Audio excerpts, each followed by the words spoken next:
ça, c'est pas bon. Alors, dernier point concernant l'apoptose ou l'activation des caspases, on s'est aperçu aussi que l'activation des caspases pouvait être nécessaire à des processus de différenciation sans apoptose. C'est-à-dire que, par exemple, dans la lignée érythroïde, il a été montré que les caspases s'activaient de manière transitoire et éphémère au cours de la différenciation, à un stade qu'on appelle l'érythroblaste basophile. Et cette activation, elle aboutit au clivage de certains substrats qui permettent les modifications morphologiques d'un érythroblaste. Donc, ce que vous ne voyez pas ici sur cette représentation schématique, c'est que les progéniteurs érythroblastiques, ce sont des grosses cellules qui vont progressivement changer de morphologie et devenir de petites cellules jusqu'à expulser leur noyau pour donner des globules rouges. Eh bien, toutes les modifications morphologiques qui sont observées au cours de la différenciation terminale des érythroblastes se produisent en partie grâce à l'activation des caspases, et ceci sans qu'il y ait d'apoptose. Donc ça veut dire que l'activation des caspases, elle est très contrôlée et très limitée. Enfin, dernier point concernant la physiologie, une protéine très importante dont vous devez connaître le nom, c'est un facteur de transcription qui s'appelle P53, et en fait cette protéine, c'est une sorte de plaque tournante qui va contrôler énormément de choses dans la cellule, notamment la transition entre la phase G1 et la phase S, la réparation de l'ADN, mais aussi l'apoptose. Et cette protéine, en fait, qui est un facteur de transcription, va agir sur ces différentes fonctions parce qu'elle est capable d'assurer la transcription d'un très grand nombre de cibles pour assurer justement la réparation de l'ADN, contrôler l'apoptose ou la transition entre la phase G1 et la phase S du cycle cellulaire. Donc ce qui est important, c'est que cette protéine peut être inactivée au cours des cancers, et ça c'est souvent très grave parce que justement ces fonctions ne sont plus assurées, donc on n'est plus capable de réparer l'ADN lorsqu'on a une protéine P53 mutée, on n'est pas capable d'induire de l'apoptose et les cellules vont plutôt avoir tendance à survivre indéfiniment, ce qui est une sorte de définition du cancer. Alors, en hématologie, on reconnaît plusieurs rôles aux protéines pro- et anti-apoptotiques. Donc, je vais vous décrire un certain nombre de situations où ces protéines pro- et anti-apoptotiques peuvent être modifiées. Donc, je passe rapidement sur cette diapositive qui vous annonce le programme. Pour déjà vous parler en fait des défauts de mort cellulaire en hématologie. En fait, lorsqu'on a un processus de leucémisation, c'est souvent parce que la cellule ne peut plus mourir. Donc on va voir que les protéines pro- et anti-apoptotiques peuvent contribuer à cette survie inappropriée des cellules.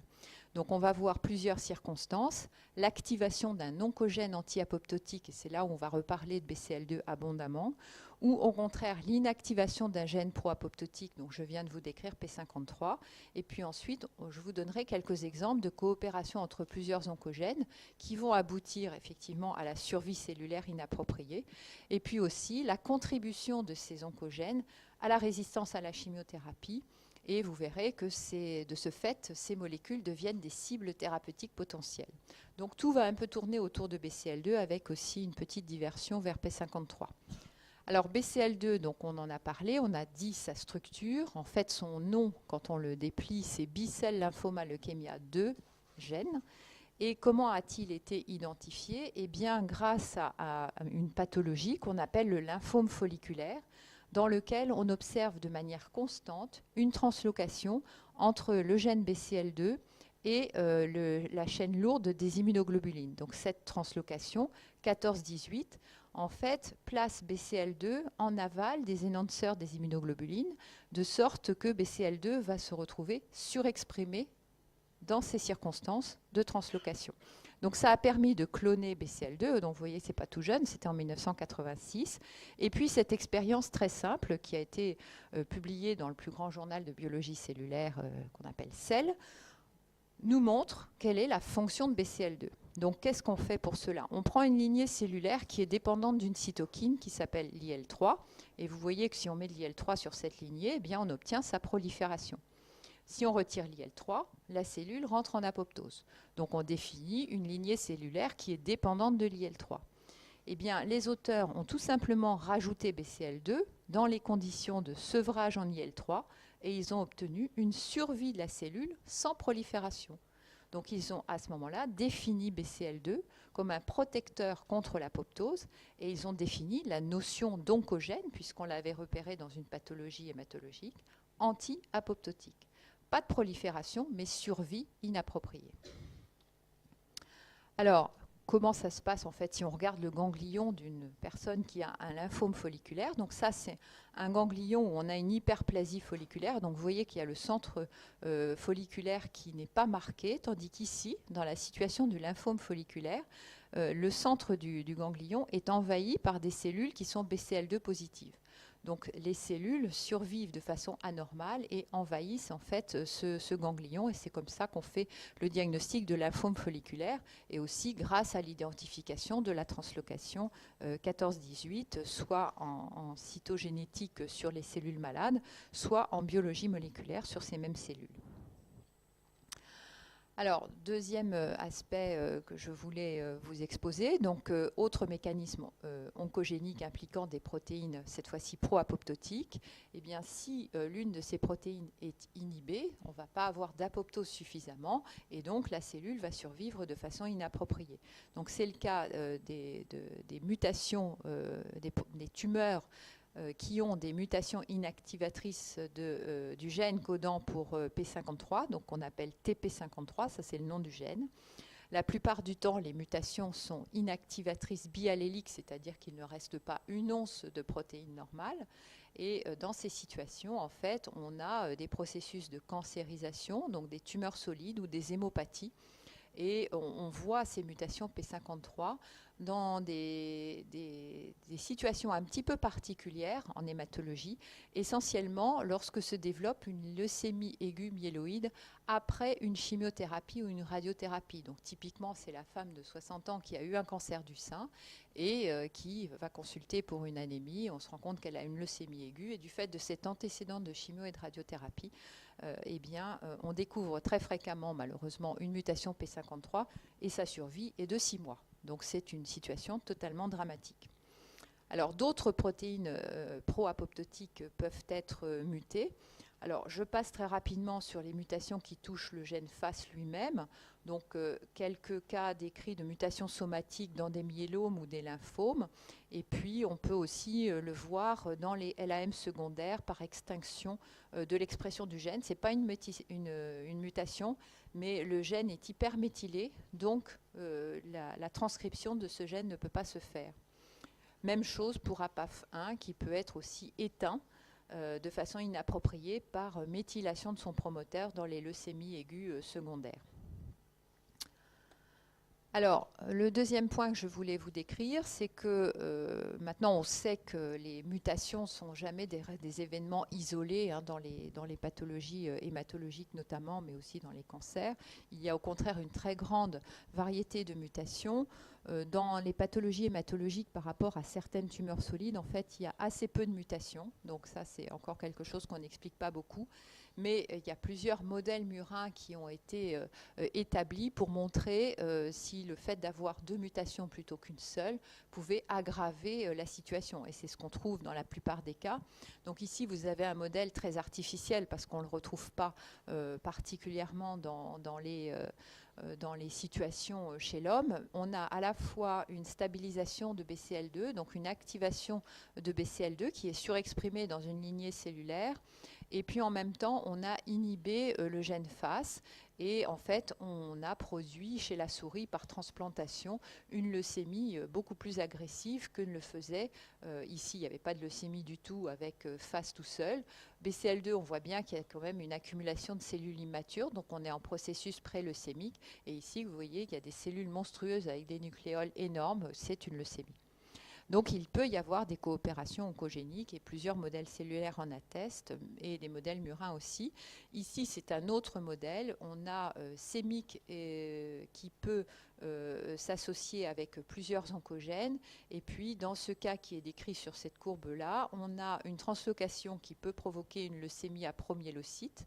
Et quand on rajoute en fait une surexpression de BCL2, en fait les cellules survivent mieux, les cellules leucémiques survivent mieux, et vous voyez que la souris par contre elle survit beaucoup moins bien que si elle a la translocation toute seule.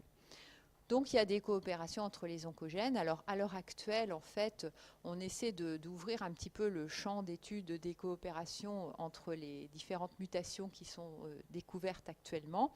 Et là, il y a énormément de travail parce que plus on sait bien séquencer le génome, donc plus on peut séquencer en profondeur, plus on trouve de nouvelles mutations et plus il faut travailler pour comprendre comment elles participent à la transformation maligne. Alors un point qui me paraît aussi très intéressant, donc ça c'est encore une expérience extrêmement élégante qui a été menée chez la souris, c'est à nouveau autour de BCL2. Donc BCL2, oncogène anti-apoptotique, a été montré comme étant capable de provoquer une résistance à la chimiothérapie. Donc là, à nouveau, ce sont des papiers, des travaux qui ont été publiés dans cette grande revue Cell. Et ce qui a été fait, c'est chez la souris, donc a été transplanté en fait un lymphome. Enfin, ce sont des cellules, des souris transgéniques, eumumiques, donc qui ont un lymphome B qui est dépendant de l'oncogène sémique, qui est sous le contrôle de promoteurs de la chaîne lourde des IgM. Voilà. Donc on a un lymphome et donc ce que l'on fait à partir des cellules du lymphome qui sont prélevées à la souris, on introduit BCL2 ou on introduit rien. Et on retransplante à une souris secondaire que l'on va traiter avec une chimiothérapie. Et on voit que si on a transplanté les souris avec du lymphome sans BCL2, on obtient une rémission complète, alors que si on a introduit BCL2, la réponse au cyclophosphamide, la chimiothérapie, est tout à fait partielle. De ce fait, effectivement, BCL2 est un élément de résistance à la chimiothérapie, donc il apparaît très clairement comme une cible thérapeutique tout à fait intéressante. Donc évidemment, les gens ont beaucoup travaillé pour essayer de développer des inhibiteurs de BCL2, des inhibiteurs qui peuvent être soit des antisens, soit des inhibiteurs non peptidiques. Donc, par exemple, des BH3 mimétiques qui vont être inhibiteurs des protéines anti-apoptotiques. Donc, ce sont en quelque sorte des éléments qui vont attraper la protéine BCL2 et l'empêcher de jouer son rôle anti-apoptotique. Donc, c'est une sorte de chimiothérapie. Donc, il y a plusieurs essais cliniques avec des molécules qu'on appelle ABT suivies d'un numéro qui peuvent être essayées soit toutes seules, soit en association avec des chimiothérapies et qui vont donner des réponses intéressantes dans plusieurs types de cancers. Alors ici, je vous ai résumé dans ce tableau en fait les exemples d'inhibition de l'apoptose en pathologie hématologique. Donc je ne vais absolument pas m'étendre sur ce tableau parce que je vous ai parlé de l'exemple BCL2, de l'exemple P53. Le reste, vous le lirez vous-même. Et donc, je voulais faire juste un petit aparté concernant les mécanismes d'induction ou d'inhibition de la phagocytose des cellules cancéreuses, parce que vous savez qu'à l'heure actuelle, il y a tout un champ d'immunothérapie du cancer. Et donc, la première étape pour faire de l'immunothérapie du cancer, c'est qu'il faut reconnaître quelles sont les cellules qui vont interagir avec les cellules cancéreuses et par quelles molécules. Eh bien, on a été capable d'identifier la calréticuline comme un signal mange-moi que la cellule cancéreuse pourrait donner à la cellule phagocytaire, et au contraire, une autre molécule qui peut être aussi exprimée par la cellule cancéreuse qui va dire non, ne me mange pas. Et cette molécule-là, elle s'appelle le CD47. Donc, quand une cellule cancéreuse a les deux, eh bien, elle a, en gros, avec le CD47, un mécanisme de défense contre la phagocytose. Donc, l'idée, ça va être de diminuer l'expression du CD47 pour permettre au macrophage d'aller renforcer son activité d'élimination de ces cellules cancéreuses parce que le macrophage exprime une protéine LRP1 qui va reconnaître la calréticuline sur la cellule leucémique ou la cellule cancéreuse tumeur solide et donc va permettre cette phagocytose. Donc il faut faciliter ce mécanisme en inhibant celui-ci. Et puis, dernier point, j'aborde en fait, le point de l'excès de mort cellulaire qui peut se rencontrer plutôt dans des pathologies pré-leucémiques que des vrais cancers complètement engagés. Donc, on peut avoir un excès de mort cellulaire dans une pathologie qui s'appelle les syndromes myélodysplasiques, qui sont des maladies qui vont précéder des leucémies aiguës secondaires. dans environ 40% des cas de ces syndromes myélodysplasiques. Donc d'abord, on a pu reconnaître qu'il y avait trop d'apoptose dans ces cellules. Ici, vous avez des cellules de patients. Donc là, on a un marquage à la TDT qui permet de voir des noyaux apoptotiques. Et puis ici, on a le marquage cytochrome C que je vous ai montré tout à l'heure, qui, au lieu d'être ponctué, c'est-à-dire présent dans les mitochondries, est très largement diffus dans le cytoplasme. Et ici, vous avez une cellule qui est complètement en apoptose puisque son noyau est en fleur. Donc, il y a des maladies où il y a trop d'apoptose et ça se passe dans la moelle osseuse. Alors, on a pu mettre en évidence les mécanismes de cette apoptose excessive. Donc, je ne vais pas vous refaire le cours sur FAS, mais ce qu'on a pu voir, c'est que FAS et son ligand étaient surexprimés dans la moelle osseuse, de sorte que l'activation des caspases, caspase 8 et puis en aval de la mitochondrie caspase 3, était tout à fait excessive et aboutissait à l'élimination inappropriée des cellules.